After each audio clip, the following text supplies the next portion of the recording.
Vamos abrir a nossa Bíblia em dois textos. Um em Colossenses capítulo 2. E o outro no livro do profeta Ageu. Se o Mauro puder colocar para mim esses dois textos.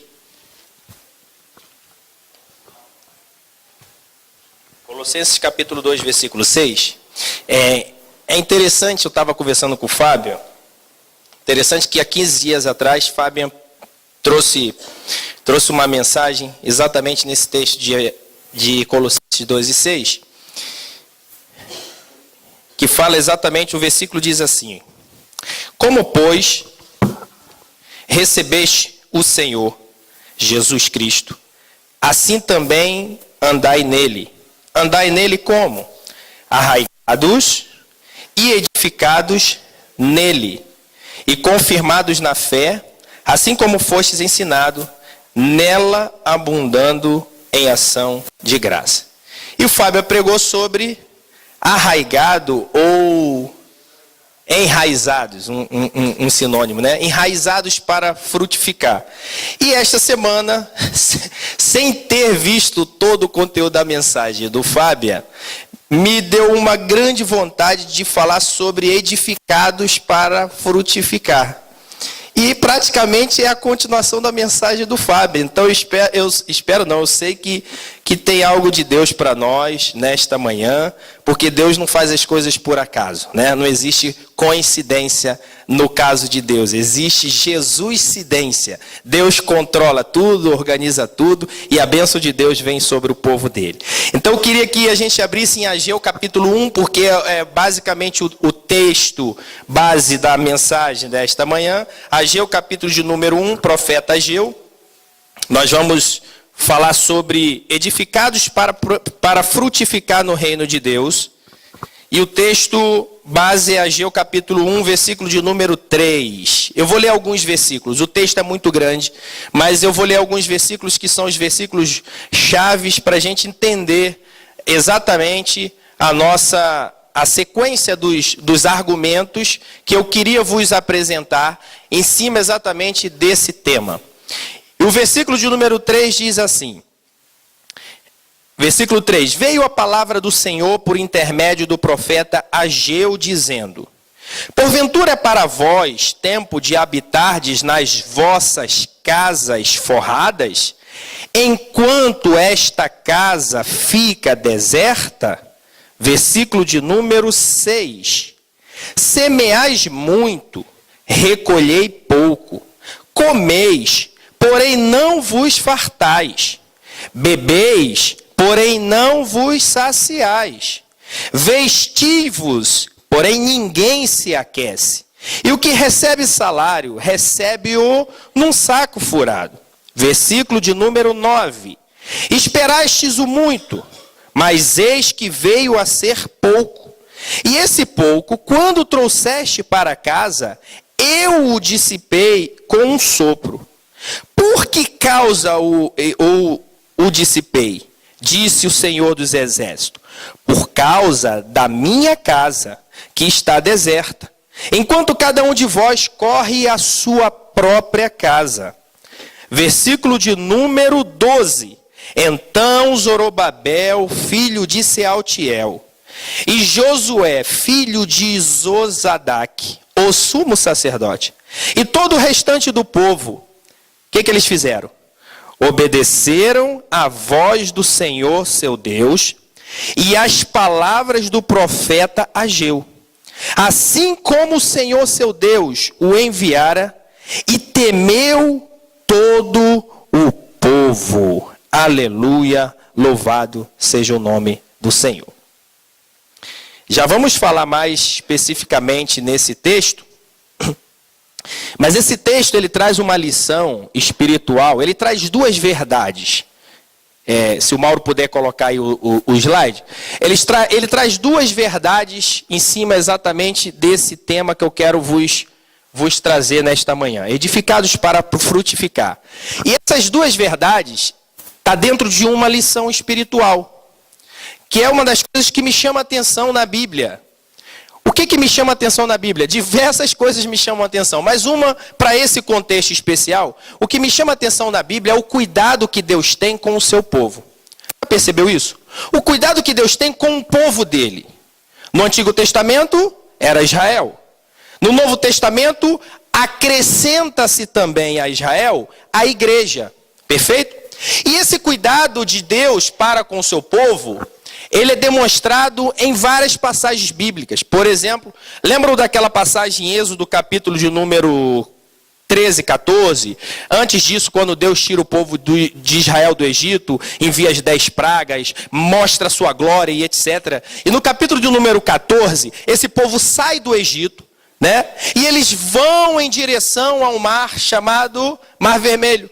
E quando chegam diante daquele Mar Vermelho, o que me chama a atenção é que eles veem o Mar Vermelho da frente. De um lado tinha montanha e atrás, quem é que vinha correndo atrás deles para os pegar, para os matar, para os destruir? Faraó e o seu exército. Veja, aquele povo tinha recebido de Deus uma palavra, uma promessa, que Deus os tiraria da servidão e os levaria para uma terra que mana leite e mel. Mas eles estavam defronte de um grande obstáculo. Um grande mar. Do lado direito, eu acho que o lado direito, de um lado uma grande montanha e atrás um exército de Faraó. E aquele povo desesperado, aquele povo numa situação complexa, começou a clamar a Deus e alguns desejaram até mesmo voltar para o Egito. Olha só, onde é que vai o cuidado de Deus? Quando Moisés chega para Deus e clama a Deus também e pede em relação àquela situação, no capítulo 14 do livro de Êxodo, com calma você lê depois, no versículo 10 em diante, Deus fala para Moisés: Moisés, por que tu clamas a mim? Manda esse povo marchar. Diz para esse povo que avance. Eu acho que eu vou ficar meio careca arrancando meu cabelo, porque parece um contraponto muito grande. Veja, como é que pode na frente um grande mar, do lado montanha, atrás um exército com uma ânsia de morte terrível, porque queriam destruir o povo todo de Israel, e Deus diz para o povo: avance. Em outras palavras, Deus está dizendo para o povo: não é tempo de parar. Não é tempo de retroceder, porque alguns queriam voltar para o Egito, para comer as cebolas, para comer os alhos, comer os pepinos. Mas Deus fala para o povo: ó, avança. Não é tempo de parar. Ah, mas Senhor, existem barreiras, existem obstáculos, era o mar. Existe também, naquela situação, se você observar, além das barreiras, existiam as aflições que aquele povo estava a passar. Por quê? Porque atrás estava vindo um exército para poder destruí-los. Então veja, quantas lutas, aflições e problemas aquele povo tinha que enfrentar. Mas Deus vela pela sua palavra. E ainda que alguns a tenham por tardia, diz a palavra de Deus, Ele é fiel e justo para cumprir a sua palavra. Deus não é homem para que minta, nem filho do homem para que se arrependa. Se Deus prometeu, se Deus falou, se Deus disse que vai fazer, irmão, o que nós temos que fazer é avançar. Nós não podemos parar diante das adversidades desta vida. Para Deus não existe nenhum tipo de argumento que nos faça dizer: mas Senhor, tem um obstáculo grande que eu não consigo transpor, Senhor. Na minha frente tem uma luta muito grande que eu não consigo. Eu estou perdendo o sono. Deus fala para ti nesta manhã: avança, não é tempo de parar, não é tempo de ficar cabisbaixo e não é tempo de voltar à estaca zero. Aquele povo queria voltar para o Egito, Deus queria os levar para a terra prometida. Aleluia! Então você vê o cuidado de Deus. Que cuidado é esse, irmãos? Veja, o povo queria abandonar Deus, mas Deus tinha um cuidado muito especial. E nesse texto que nós lemos em Ageu, reflete exatamente também o cuidado de Deus. Porque olha só, vocês lembram das palavras de Jesus, quando estava no meio dos seus discípulos? Em João capítulo número 16, versículo 33, ele fala assim: olha, no mundo tereis aflições, mas tende o quê? Bom ânimo, porque o que Jesus estava a dizer? Que nós passaríamos por quê?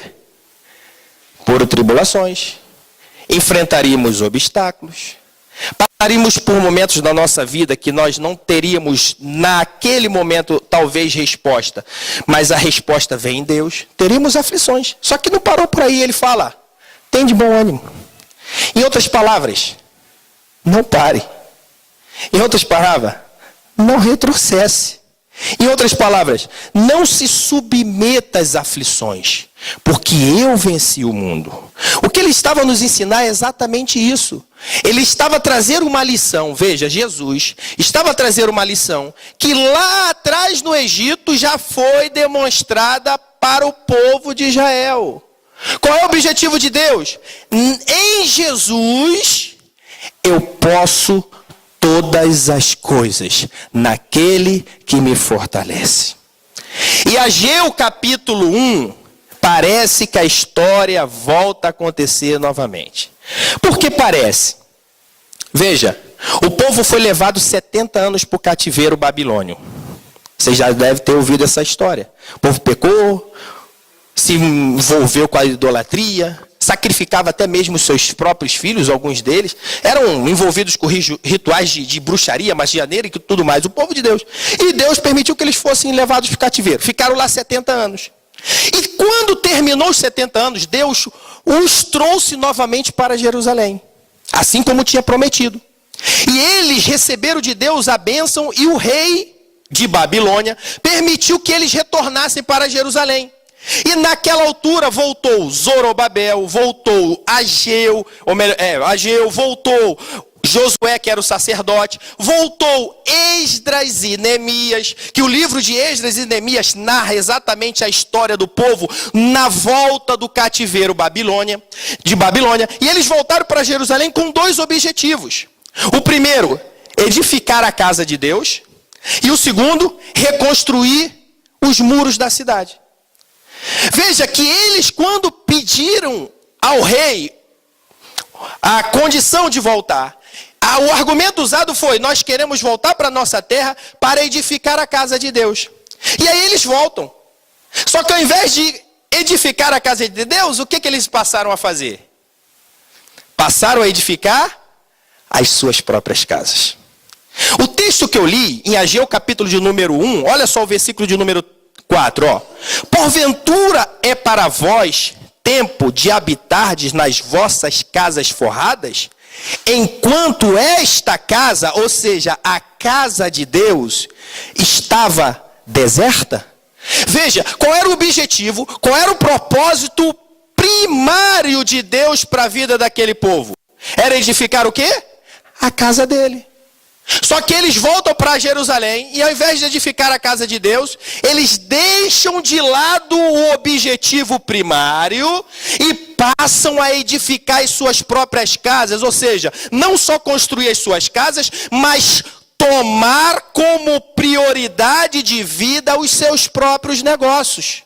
Inclusive, o próprio texto, se eu não me engano, de Malaquias fala que os próprios sacerdotes deixaram os seus casamentos que tinham com as suas primeiras esposas, e quando retornaram à terra, passaram a contrair matrimônio com outras pessoas mais novas. Olha só que coisa esquisita. Deus levanta o profeta Ageu e diz para eles o seguinte, olha, é tempo de edificar a minha casa. E aqui que eu queria vos trazer uma reflexão justamente nesse tema. Edificar para frutificar. A primeira verdade que nós encontramos neste texto, passa Mauro, por favor. Pode passar, até aí. Primeira verdade, é tempo de edificar a casa de Deus. E a primeira pergunta que eu faço nesse texto é, mas que casa é essa? Naquele contexto, a casa era o quê? Era o templo. O templo tinha sido destruído, aquele templo de Salomão, eles foram para o cativeiro, a cidade foi totalmente destruída, mas eles voltaram para reconstruir o templo, o lugar onde se reuniam para adorar ao Senhor. Só que eu não falei para vocês que esse texto tem uma lição espiritual para nossas vidas enquanto igreja? A Bíblia não está cheia de lições espirituais para que o povo dele viva na sua presença aqui na terra? A primeira coisa que nós observamos nesse texto é É tempo de edificar a casa de Deus. E eu pergunto, que casa é essa? Mas a Bíblia responde, passa, Mauro. Existem 3 textos que eu queria vos trazer, que responde que casa é essa. No Antigo Testamento, Deus tratava com o templo. Mas hoje, em pleno século 21, na era da igreja, do povo de Deus, que casa é essa? 1 Coríntios capítulo 3, versículo de número 16, o apóstolo Paulo diz o seguinte: não sabeis vós que os vossos corpos são o templo de Deus, proveniente de Deus, e que o Espírito de Deus habita em vós? E ele diz assim, ó, quem destrói o corpo de Deus está destruindo o templo de Deus, que é santo. Veja, Deus ele começa a tratar não com o templo de argila, pedra, concreto, madeira, mas ele começa a tratar com uma diferença na questão de casa. Casa para Deus não é um ambiente físico como esse. Casa para Deus sou eu e você. Olha só outro texto maravilhoso, João 14, versículo 23. Jesus ele diz para os seus discípulos: se vós me amardes, guardareis os meus mandamentos. Aí ele diz assim: e o meu Pai vos amará. E olha só como ele termina o versículo. Depois com calma você lê. Ele diz assim: e viremos a ele e faremos nele morada. O que Jesus está a dizer? Se eu amo e guardo os mandamentos do Senhor, meu Pai, Deus, me ama. E quem é que vem fazer morada em mim? Nós viremos a ele e faremos nele morada. Faremos em quem morada, irmãos? Faremos naquele que ama os mandamentos, ama ao próprio Deus. Ou seja, Jesus está a dizer que ele iria fazer morada dentro de nós. O apóstolo Paulo diz que nós somos o templo do Espírito Santo. E o próprio Jesus fala que iria morar dentro de nós. Olha que coisa maravilhosa. Apocalipse 3 e 20 eu coloquei ali porque eu acho esse texto muito interessante. Jesus, lá no livro de Apocalipse, o último texto da Bíblia, diz, ó, eis que estou à porta e bato. Se alguém ouvir a minha voz e abrir a porta, eu entrarei, cearei com ele e ele comigo. Jesus está dizendo de quê? De uma casa recipiente como esse? Não. Jesus está dizendo do coração da vida daquele que precisa de Jesus. Em outras palavras, que casa é essa que precisa ser edificada? A casa que precisa ser edificada somos nós. Sou eu, é você. Como casa de Deus, nós precisamos ser edificados como prioridade para Deus. Veja, o primeiro propósito de Deus para esta humanidade é edificar a sua igreja. Ele, um dos últimos diálogos que ele teve com o apóstolo Pedro, antes mesmo de morrer, Jesus falou, olha, tu és Pedro, mas sobre esta pedra edificarei a minha igreja. O que é isso? E as portas do inferno não prevalecerão contra ela. O que Jesus está a dizer? Jesus está a dizer o seguinte: eu edificarei a minha igreja, eu estabelecerei na minha igreja uma firmeza, uma fundação, e as portas do inferno não prevalecerão contra ela. E diz mais a Pedro: tudo que ligares na terra será ligado no céu, e tudo que desligares na terra será desligado no céu. O que ele está a dizer, irmãos? Para Deus, o propósito maior que nos traz a este mundo é a edificação da sua casa, que é a sua igreja. Aleluia! Pode passar, varão. Eu busquei o dicionário e olha só o que significa a palavrinha edificar. Pode passar. Eu peguei esses 2 sinônimos. Edificar tem o significado de construir algo até terminar. Porque tem gente que começa e não termina, né? Tem gente que começa e não termina. E outro significado, estabelecer as bases, fundar. Eu não vou aqui citar, mas muitos exemplos bíblicos Jesus fala de base. Lembra daquela parábola, daquela história e parábola, né? Que ele fala: quem ouve as minhas palavras e cumpre é semelhante a quem firmou a sua casa na rocha. Não é isso? Vem o vento, vem o mar, vem a tempestade, dão naquela casa. O que acontece com aquela casa que está firmada na rocha? permanece, não acontece nada. Mas quem ouve as minhas palavras e não as pratica, ou não os cumpre, ele compara com aquele homem insensato que colocou a sua casa onde? Na areia. Veio o vento, veio a tempestade e lambeu a casa, e grande foi a ruína. Ou seja, a fundação da casa faz parte da edificação, mas esta edificação significa uma construção contínua. Ou seja, meu irmão, a minha vida enquanto templo de Deus precisa estar sendo edificada dia após dia, até que cheguemos à estatura de varão perfeito, até que cheguemos lá na presença dele. É o que o apóstolo Paulo fala: esquecendo-me das coisas que para trás ficam, eu olho para as que estão à frente de mim e avanço para o alvo, pelo prêmio da soberana vocação que está em Cristo Jesus, o nosso Senhor. O que ele está dizendo? Problema, dificuldade, aflição ficou para trás. Meu foco é Jesus, meu foco é a vida eterna, meu foco é o reino de Deus, meu foco é estar ansiando pela presença de Deus. É isso que Paulo está a dizer nesse texto. Aleluia! Primeira grande verdade do texto de Ageu: é tempo de edificar a casa de Deus. Aí eu coloco ali uma perguntinha: qual o propósito então da edificação da casa de Deus? Vamos para o texto de Ageu? Qual o propósito? Segunda verdade, pode passar, varão. Qual o propósito? Eu separei dois que eu considero os principais. Os principais, que talvez resuma exatamente todo o nosso foco. E o propósito da edificação da casa está exatamente no texto de Ageu também, a verdade. No capítulo 2, no versículo 3 ao versículo 9, que eu vou ler. Ageu capítulo 2, versículo 3, se puderes colocar aqui, varão. Não sei se dá para dar um alt tab aí, que era bom que o povo também acompanhasse. Ageu capítulo 2, versículo 3, o texto diz assim, olha aí: quem há entre vós, dos sobreviventes, que viu esta casa na sua primeira glória? Por quê?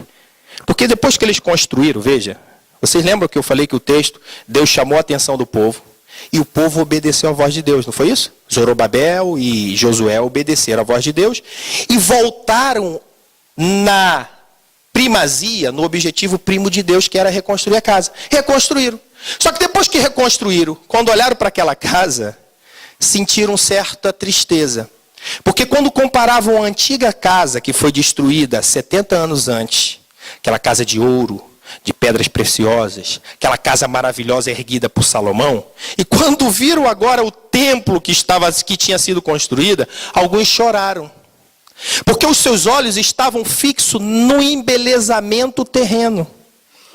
Mas os olhos de Deus contemplam os fiéis da terra. E o objetivo de Deus não é no embelezamento terreno, é no que vem de dentro para fora. Aleluia. Olha só o que Deus ensina para aquele povo. Olha, quem há entre vós sobreviventes que viu esta casa na sua primeira glória? Em que estado a vedes agora? Não é como nada em vossos olhos? Continua, varão. Próximo versículo. Ora, pois, esforça-te, Zorobabel. Diz o Senhor, esforça-te, sumo sacerdote Josué, filho de Josadaque, e esforçai-vos todo o povo da terra, diz o Senhor, e trabalhai, porque tem uma coisa: eu sou convosco, diz o Senhor dos exércitos. Agora eu queria que você colocasse, varão, o último versículo, que é o versículo de número 9. Ou melhor, versículo número 7, depois o versículo de número 8 e o 9. Versículo de número 7, olha só. Abalarei todas as nações, e as coisas preciosas de todas as nações virão. Em outras versões está dizendo o seguinte: e virá o desejado de todas as nações. E a encherei esta casa de glória. Ou seja, aquela casa que aos olhos daqueles homens não tinha nenhum valor, Deus encheria aquela casa de glória. Diz o Senhor dos exércitos, continua, varão. Porque ele diz, minha é a prata, meu é o ouro, diz o Senhor dos Exércitos. Último versículo, versículo 9.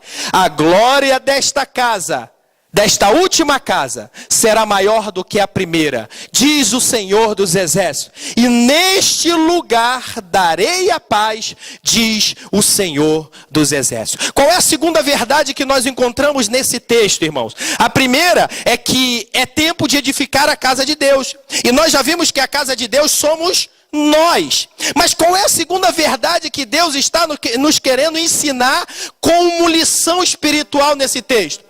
É que nós, edificados, temos como função refletir a glória de Deus. Oh, maravilha! Não é à toa que Deus falou para aquele povo, ó, eu vou encher essa casa de glória. O objetivo de Deus, irmãos, não era encher somente aquele templo, não. O objetivo de Deus era encher o que ele futuramente iria considerar como a maior de todas as construções. A construção que realmente vale a pena. Por quê? Porque pedra, tijolo, cimento, ferro, isso qualquer um pode destruir, mas uma vida edificada na palavra de Deus, ninguém pode destruir, nem o pecado, nem Satanás, porque quando aquele que se aproxima de Deus, crê que ele existe e que é galardoador das coisas do que o buscam, nada pode nos separar do amor de Cristo. O apóstolo Paulo, ele escreve em Romanos 8, nada pode nos separar do amor de Cristo. A tribulação, a perseguição, a fome, a nudez, o perigo, a espada. E ele diz o seguinte, mas em todas essas coisas somos mais do que vencedores por aquele que nos amou. É isso que Deus quer fazer conosco, irmãos.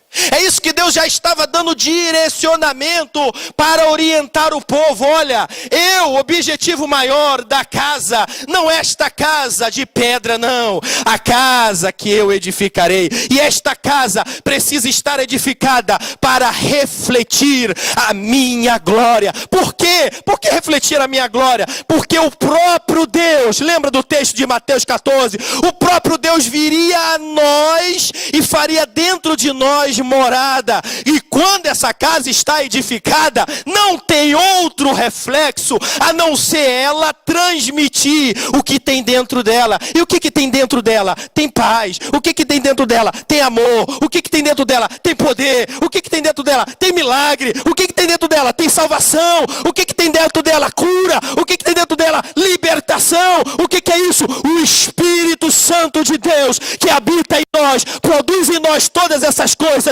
para o reflexo da sua glória. Aleluia, aleluia, aleluia. Alamanda xarabanda cá. Você, quanto casa de Deus, tá entendendo o porquê você é tão importante para Deus, irmãos? E é por isso que o diabo quer destruir aquilo que Deus fez com a sua própria preciosa mão. Independente de onde tu nasceste, Brasil, Angola, São Tomé, Portugal, quem fez e estabeleceu a tua vida foi o próprio Deus, para glorificar o nome dele para todo sempre. Oh, aleluia, maravilha. Pode passar, varão. Dentro dessa verdade, eu me pergunto, em que consiste o refletir da glória? Em que consiste o refletir da glória? Pode passar. O refletir da glória está aqui em Atos capítulo 1, versículo 8. Ser uma testemunha. Veja que Jesus, depois que morreu e ressuscitou, ele ficou 40 dias aqui na terra conversando com seus discípulos, dando as instruções, perfeito? E no capítulo de número 1 do livro de Atos, no capítulo de número 1, no versículo de número 8, Jesus dá a última instrução aos seus discípulos. A última. Depois disso ele sobe e vai para Deus. Ele fala o seguinte: mas recebereis a virtude do Espírito Santo que há de vir sobre vós. Veja, o que Deus está a dizer? O que Jesus está a dizer ali? Deus novamente está exatamente a repetir as mesmas palavras que Deus disse ao profeta Ageu. O que Deus disse ao profeta Ageu?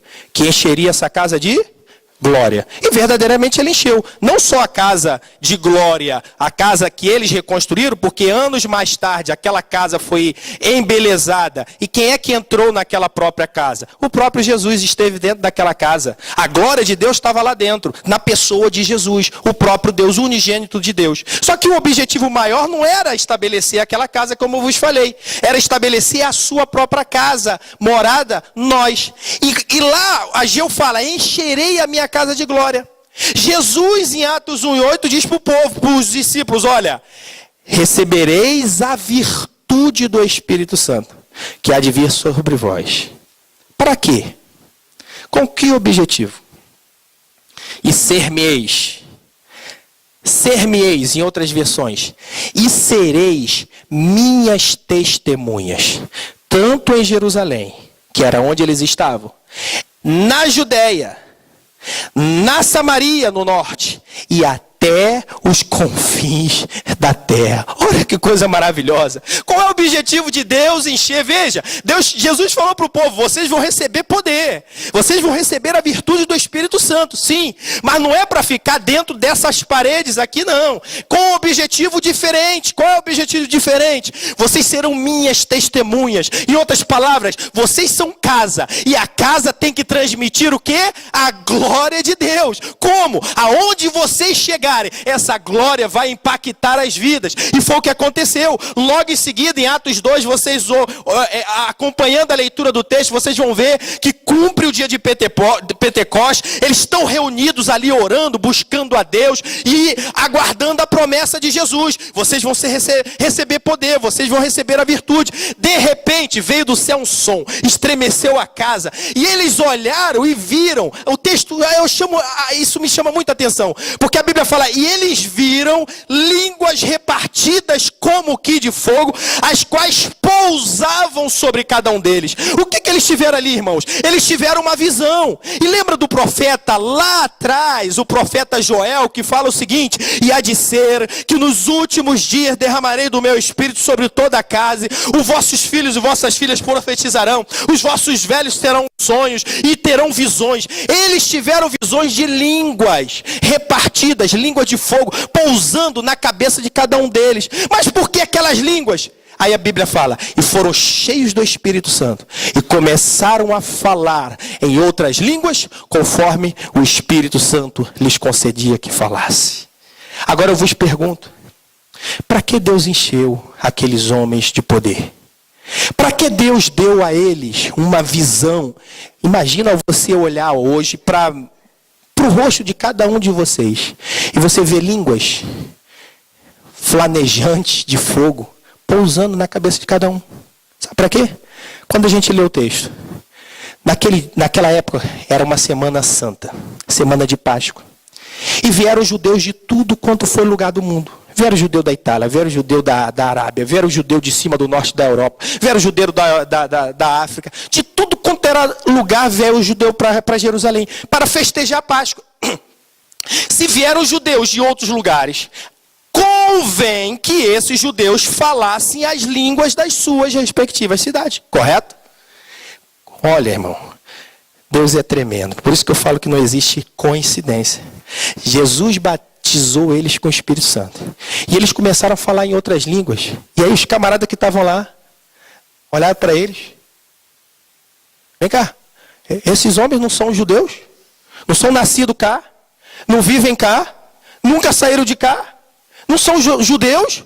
Como é que nós, os italianos, nós do norte da Europa, nós, os da Arábia, nós, os da África, ou seja, nós que falamos, por exemplo, italiano, vamos usar do nosso contexto hoje, falamos inglês, falamos mandarim, falamos português, falamos espanhol, falamos francês, nós que temos de outras línguas, os ouvimos falar na nossa própria língua, que somos nascidos, e anunciar as grandezas de Deus.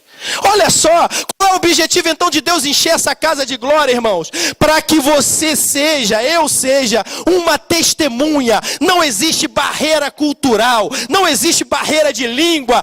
Deus, na sua sabedoria, precisa de seus servos para serem testemunhas neste mundo. E ainda que nós não sejamos capazes de aprender na rapidez dele aquilo que precisa para fazer a obra dele, irmão, o milagre é com ele. Deus opera em nós o querer e o seu efetuar segundo a sua o quê?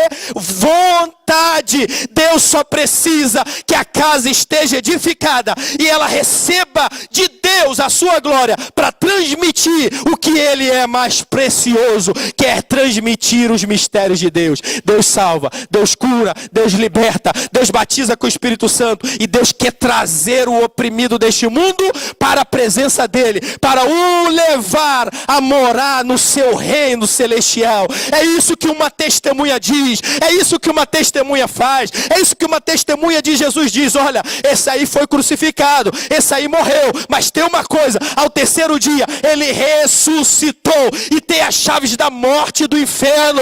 Ele tem a chave da morte e do inferno. O que é isso, irmão? Contra a igreja de Deus, as portas do inferno não prevalecerão. É por isso que ele diz: olha, avança. Falou lá no povo lá atrás: marcha, não retroceda, avança para frente, caminhe, não pare, porque Deus ainda não terminou a obra na tua vida.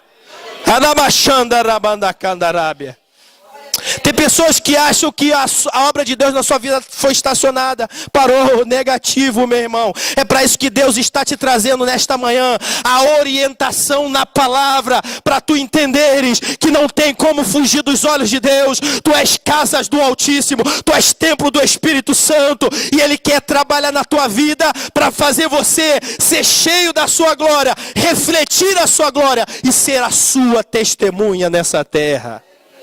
Aleluia! Segundo, isso aqui, quando eu estava lendo, eu quase chorei. Qual é o segundo objetivo de Deus encher a nossa vida com a sua glória? Para cumprir a sua chamada. Isso aí mexe conosco, principalmente nós, que somos chamados por Deus. Tem pessoas que são novos convertidos e também são chamados, mas principalmente os antigos, que já tem bem claro o chamado de Deus na sua vida. E eu me lembrei do texto de João capítulo 21. O texto de capítulo 21 narra exatamente o encontro de Jesus com Pedro. Aí você, o encontro de Jesus com Pedro? Lembra que foi esse Pedro que negou Jesus 3 vezes? Lembra disso? Jesus, quando foi antes de ser crucificado, esse Pedro negou Jesus 3 vezes. Quando Jesus ressuscitou, Jesus apareceu a Maria Madalena. Isso está lá escrito no livro de, se eu não me engano, Mateus capítulo 27. Ele fala: olha só, vai, avisa os discípulos para irem para a Galileia, porque lá me encontrarão. E avisa também a Pedro. Olha só, existia alguma coisa ainda que precisava ser acertada com Pedro. Pedro, o discípulo. Pedro que expulsou o demônio. Pedro, esse mesmo Pedrão. O Pedrão que negou 3 vezes, mas que depois chorou amargamente, se arrependeu. Esse Pedro. Ô varão, já tiraste aí, vigia? Esse Pedro parece que estacionou na sua chamada. Sabe como é que eu entendi que Pedro parece que estacionou na sua chamada? Veja, Mateus capítulo de número 4. Jesus, quando pega os discípulos, 6. Quando ele escolhe os seus discípulos, ele vê Pedro e o seu irmão Tiago pescando. Ele fala o seguinte, vinde, que eu vos farei o quê? Pescadores de homens. Jesus chamou. Perfeito? Qual era a chamada de Deus na vida de Pedro? Pescador de homem. E andou 3 anos e meio com Jesus. E aprendeu e viu milagres e operou muitas maravilhas. Ou vocês acham que não? Muitas maravilhas Deus operou na vida de Pedro, por intermédio dele, mesmo Jesus vivo. Quando Jesus ressuscita, Jesus vai ter com Pedro, e o que me chama a atenção em João 21, depois com calma você lê. Diz que Pedro falou: eu vou pescar. E os discípulos também foram com ele. Ora, mas se era o pescador de homem, a Aquele texto teria que dizer que Pedro estava pelo menos fazendo alguma coisa para Deus. Mas se você vê, depois que Jesus morreu e ressuscitou, nesse período bíblico, a Bíblia em nenhum dos 4 evangélicos cita nada dos discípulos a pregar e evangelizar. Só fala de 2 discípulos no caminho de Emaús que estavam andando tristes. Vocês sabem o que aconteceu em Jerusalém? Destruído, tal. De repente aparece Jesus conversando com eles, tal. E ops, sumiu. Era a conversa do momento, era a morte de Jesus. E Pedro foi pescar. E olha só, quando Pedro vai pescar, e eles voltam a noite inteira, não pega nenhuma sardinha, nem um carapauzinho, coitado. E Jesus aparece e fala, olha, joga a rede do lado aqui, direito. Eles jogaram a rede, trouxeram 153 grandes peixes. Logo em seguida, jantaram, Jesus teve um encontro com Pedro. Falou o seguinte, Pedro, tu me amas? Pedro, sim, Senhor, eu te amo. Apacenta as minhas ovelhas, Pedro. Mais uma vez, Pedro, tu me amas? Pedro, Senhor, tu sabes que eu te amo. Apacenta os meus cordeirinhos. Na terceira vez, eu acho que, irmãos, aquela voz de Jesus deve ter destruído a estrutura de Pedro espiritual lá dentro. Pedro, tu me amas? A Bíblia diz que Pedro, entristecendo muito, disse, Senhor, tu sabes todas as coisas. Tu sabes que eu te amo. Em outras palavras, o que Jesus estava a fazer ali naquele lugar, irmãos? Jesus estava recuperando Pedro, o homem que já tinha desistido da sua chamada. E olho para nós aqui nesta manhã, eu olho para mim e olho para cada um de nós. Quantos de nós, momentos às vezes difíceis da nossa vida, pensamos ou às vezes até agimos como Pedro para desistir da chamada de Deus? Quantos de nós que lá atrás Deus falou, olha, eu te chamo para isso. Lembra o que Jesus estava a dizer para Pedro lá atrás? Eu te chamei para pescador de homens, tu queres? Queremos, Jesus. E nesse encontro com Pedro, veja, Jesus poderia ter aparecido para Pedro, por exemplo, Pedro lá na casa dele, dormindo, num sonho, etc. Não, mas Jesus apareceu como para Pedro, irmão? Como? Como é que Jesus teve um encontro com Pedro, de Pedro realmente sair dali transformado? Numa das coisas que ele tinha deixado já de ouvir Deus na sua chamada, numa pescaria. Jesus estava ali relembrando Pedro novamente, que a chamada de Deus na vida dele era para ser um pescador de Deus, é para ser um testemunho de Deus, é para refletir a glória de Deus, oh aleluia. Não era para ficar parado, não era para ganhar dinheiro como um grande pescador, não era para ser rico, não. Pedro seria um grande pregador da palavra de Deus, Pedro seria uma grande testemunha. A casa que Deus edifica, irmão, ela não pode refletir outra glória, ela não pode refletir a glória da discórdia, a glória da tristeza, a glória dos problemas, não. A casa que é edificada por Jesus, ela precisa refletir a glória de Deus, e a glória de Deus passa por cumprir a sua chamada, o seu ministério. Tanto é que o texto diz o seguinte, depois que Jesus fala com Pedro a terceira vez, tu me amas? E ele diz, sabe, Senhor, que tudo, tu sabes que eu te amo. Jesus, a última palavra que Jesus fala nesse diálogo foi, então segue-me. Sabe o que me veio na mente? Jesus fala para Pedro ali, o que ele falou há 3 anos e meio atrás. Queres ser pescador de homem? Segue-me. Mas Pedro estava ferido. Pedro precisava ser o quê? Restaurado. Jesus foi ao encontro dele. Quantos de nós, às vezes a gente acha que só quem é ímpio precisa ter um encontro com Jesus? Está aí um exemplo. Um crente, um pregador. Precisava ou não ter um encontro com Jesus? Precisava. Por quê? Porque Deus sabe que esta casa, na edificação, muitas vezes, precisa ser arrebentada algumas paredes, precisa arrebentar algumas colunas. Veja, como Jesus falou para Jeremias. Ele é o quê? O oleiro. Nós somos o quê? o vaso. Então quer dizer que ele pega o vaso, está rachado, ele pega lá e remenda. Mete cola super bond, bota aquela cola do chinês que quando você mete na mão, gruda a tua mão no dedo e não arranca de jeito nenhum, tem que cortar o dedo. Aquelas colas são terríveis. Jesus faz isso? Não. O texto fala, Jeremias, o seguinte, olha, ele é oleiro, nós somos os vasos. Ele quebra o vaso e faz um vaso novo. Já percebeu isso, irmão?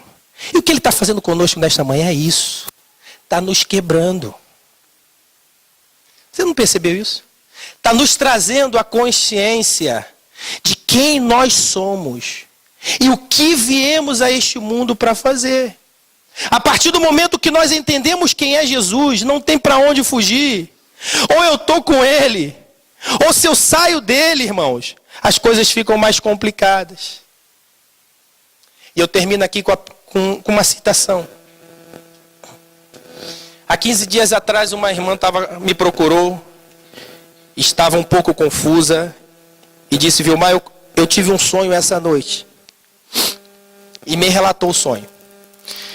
E o sonho que ela me contou foi exatamente o seguinte, ela disse que naquele sonho ela via uma casa, olha só, uma casa, mas era como se fosse uma grande floresta.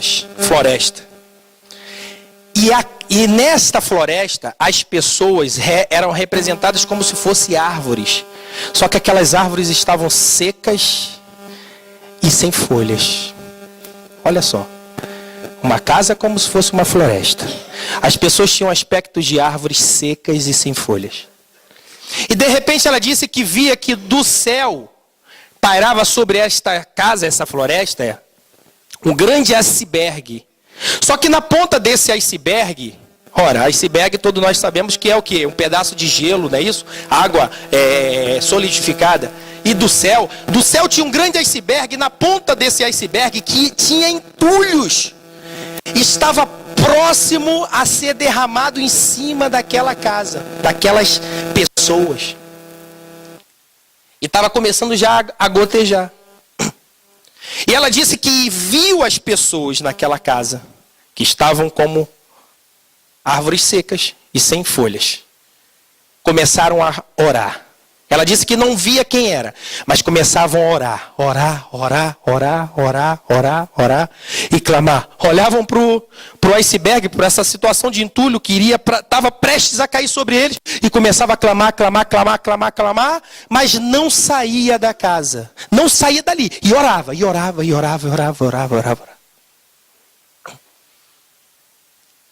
o Espírito de Deus me fez entender isso. E enquanto ela estava me falando, o Espírito de Deus me trazendo um entendimento, dizendo o seguinte, essas árvores é como estão alguns da minha igreja. Estão secos e sem folhas. O que é uma árvore seca e sem folha? Uma árvore seca que não tem folha, ela não produz fruto. Percebe?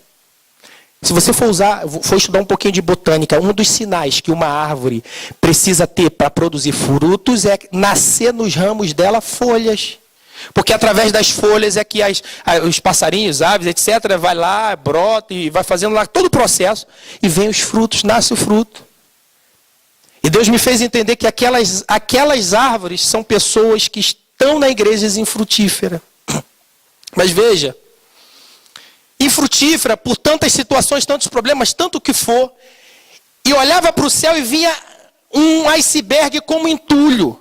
Ora, às vezes a gente quando olha para essas coisas e acha que do céu só vem coisa boa, nem sempre. A Bíblia diz em Efésios 6 que a nossa luta não é contra a carne nem contra o sangue, mas contra os principados, potestades, príncipes da treva desse século, hostes espirituais da maldade que habitam aonde? Nos lugares celestiais. Então se Deus queria trazer para ela um alerta para a sua igreja, é óbvio que as oposições não viriam de baixo, viriam de cima, nas regiões celestiais. Aqueles entulhos era exatamente a ação do diabo que queria destruir aquelas árvores. E aquele povo continuava a orar. E o Espírito de Deus disse para dizer para ela o seguinte: fala para ela que o povo está infrutífero, está orando para isso não cair. Mas eles deveriam orar ao contrário. Eles deveriam orar sim, para Deus impedir, amém. Mas eles deveriam mudar a sua estratégia. Ou seja, eles estavam infrutíferos. Eles precisavam era voltar a ser árvore frutífera. Porque uma árvore frutífera, ela está debaixo da proteção de Deus, e pode vir iceberg, pode vir ação das trevas, você nem consegue ver, e se você vê, Deus te dá o livramento e diz: olha o que eu estou fazendo, estou arrancando isso, estou fazendo isso para a glória do meu nome. E era isso que Deus fazia com que a gente entendesse daquela visão, que Deus queria que o povo, aquele povo, se voltasse para Ele como árvore frutífera. Quantos de nós, pelos problemas, exemplo de Pedro, na mesma hora eu lembrei de Pedro, pararam, deixaram de lado. Passa o último slide, varão. Estavam a pensar: como eu faço para seguir na chamada de Deus? E a conclusão que nós chegamos é: como está a nossa casa para com Deus? Pode passar. Será que essa casa precisa receber o Senhor? Quem sabe tem alguém aqui que entrou por essas portas e precisa entregar sua vida para Jesus. A palavra de Deus diz em João 3, versículo 16, que Deus mandou seu Filho ao mundo, versículo 17, não para condenar o mundo, mas para que o mundo fosse salvo por Ele. Primeiro lugar, para que eu me transforme numa criatura de Deus e passe para uma casa, habitação de Deus, filho de Deus, preciso receber Jesus. Mas eu sou casa, só que esta casa precisa ser edificada, e o primeiro ato de edificação é receber ao Senhor. Como é que está a nossa casa? Será que ela precisa receber o Senhor? Será que ela está como Pedro, que precisa de restauração? Ou será que essa casa, pode passar, varão, está sendo edificada constantemente para Deus te usar, para Deus continuar a cumprir o propósito de Deus, o propósito dele na tua vida? Porque, como diz Jesus, a seara é grande, mas poucos são os ceifeiros. E às vezes a gente entrega para Jesus uma responsabilidade que é nossa. Mas ele fala na palavra: rogai ao Senhor da seara, para que mande ceifeiros para a sua seara. Em outras palavras, ele está a dizer: busque em oração, em petição a Deus, para que Ele vos envie homens para trabalhar nessa seara. Aí a gente imagina: Deus vai mandar gente lá do Brasil, dos Estados Unidos, da França para cá. Não se preocupe com isso não. Deus vai fazer nascer no teu coração os ceifeiros que somos nós, para poder nesta ceifa, nesta terra que nós estamos, cumprir o propósito dele. Deus pode até mandar um ou outro, mas ele começa com quem está aqui, irmãos. Deus poderia mandar sim, mandar outro lá em Jerusalém, mas ele começou com Pedro, com Tiago, com João, com Tomé, até Tomé o incrédulo. Todos nós falamos Tomé o incrédulo, mas Tomé foi batizado com o Espírito Santo, se tornou um grande homem de Deus, anunciador da palavra de Deus, de maneira que aqueles homens onde passavam, os sinais e prodígios de Deus eram manifestados no povo, na igreja, e todos reconheciam que Jesus ressuscitou, que Jesus operou milagre, e que Jesus estava a impactar aquela família, aquela nação e aquele povo para uma grande obra. É isso que Deus quer com a nossa vida. Não é tempo de parar, não é tempo de retroceder, não é tempo de ficar esperando Deus agir, se não agires primeiro. Deus deseja em primeiro lugar que essa casa continue a ser edificada, até o dia que Ele determinar: olha, já está pronta, vem para mim. E até lá, qual o objetivo dela ser edificada? Ele quer te encher de glória, para que você seja uma testemunha e para que você venha cumprir o teu chamado.